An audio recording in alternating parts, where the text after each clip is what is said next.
Ragging കേസിൽ കുറ്റപത്രം സമർപ്പിച്ചു. 40ഓളം സാക്ഷികളും 32 രേഖകളുമാണ് കുറ്റപത്രത്തിൽ ഉൾപ്പെടുത്തിയിരിക്കുന്നത്. ക്രൂരമായ റാഗിംഗിന്റെ വീഡിയോ ചിത്രീകരിച്ച മൊബൈൽ ഫോൺ പ്രധാന തെളിവായി ഉൾപ്പെടുത്തിയിട്ടുണ്ട്. ഇരകളായ 6 വിദ്യാർത്ഥികളാണ് പ്രധാന സാക്ഷികൾ. അഞ്ജന അനിൽകുമാർ കോട്ടയത്ത് നിന്ന് നമുക്കൊപ്പം. അഞ്ജന അനിൽകുമാർ, പഴുതടച്ച കുറ്റപത്രമെന്നാണ് ഗാന്ധിനഗർ CI വിശേഷിപ്പിക്കുന്നത്. കുറ്റപത്രത്തിന്റെ വിവരങ്ങൾ എന്തൊക്കെയാണ് അഞ്ജന?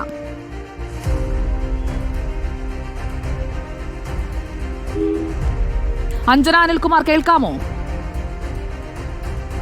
സുജയ, ഇന്നിപ്പോൾ ഉച്ചയ്ക്ക് ശേഷമാണ് കുറ്റപത്രം സമർപ്പിച്ചിരിക്കുന്നത്. ഏറ്റുമാനൂർ മജിസ്ട്രേറ്റ് കോടതിയിലാണ് CIT ശ്രീജിത്തിന്റെ നേതൃത്വത്തിലുള്ള അന്വേഷണ സംഘം കുറ്റപത്രം സമർപ്പിച്ചത്. പഴുതടച്ചുള്ള അന്വേഷണം തന്നെയാണ് പൂർത്തിയാക്കിയത്. 47 ദിവസം കൊണ്ട് അന്വേഷണം പൂർത്തിയാക്കി കുറ്റപത്രം സമർപ്പിക്കാൻ സാധിച്ചു.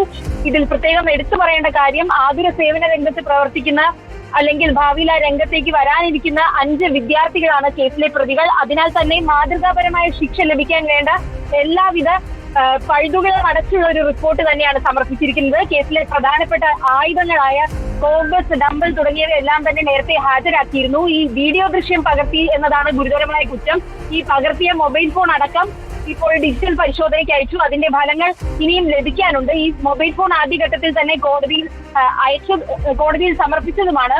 ഇത് കൂടാതെ ഈ കേസുമായി ബന്ധപ്പെട്ട് 11-ാം തീയതി, ഫെബ്രുവരി 11-ാം തീയതിയാണ് ഈ പ്രതികളെല്ലാം തന്നെ അറസ്റ്റിലാകുന്നത്. അതിനുശേഷം 12-ാം തീയതി മുതൽ ഇന്നുവരെ ഈ 5 പ്രതികളും റിമാൻഡിലാണ്. ആദ്യഘട്ടത്തിൽ ഏറ്റുമാനൂർ കോടതിയെ സമീപിച്ചു, പിന്നീട് കോട്ടയം കോടതിയെ സമീപിച്ചു. അവിടെയൊന്നും തന്നെ ജാമ്യം ലഭിച്ചില്ല, ഹൈക്കോടതിയിലും ലഭിച്ചില്ല.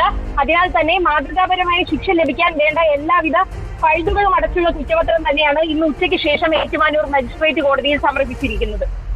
ഓക്കെ, ക്രൂരമായ റാഗിംഗാണ് കോട്ടയം ഗാന്ധിനഗർ നഴ്സിംഗ് കോളേജിൽ നടന്നത്. അതിൽ ഇരയായ വിദ്യാർത്ഥികളാണ് പ്രധാന സാക്ഷികൾ. 6 വിദ്യാർത്ഥികൾ അവർ നൽകിയ വിവരങ്ങൾ, അതോടൊപ്പം തന്നെ മൊബൈൽ ഫോണിൽ ഈ ദൃശ്യങ്ങൾ ചിത്രീകരിച്ചതും പ്രധാന തെളിവായി മാറുകയാണ്. വിവരങ്ങൾ നൽകിയത് അഞ്ജന.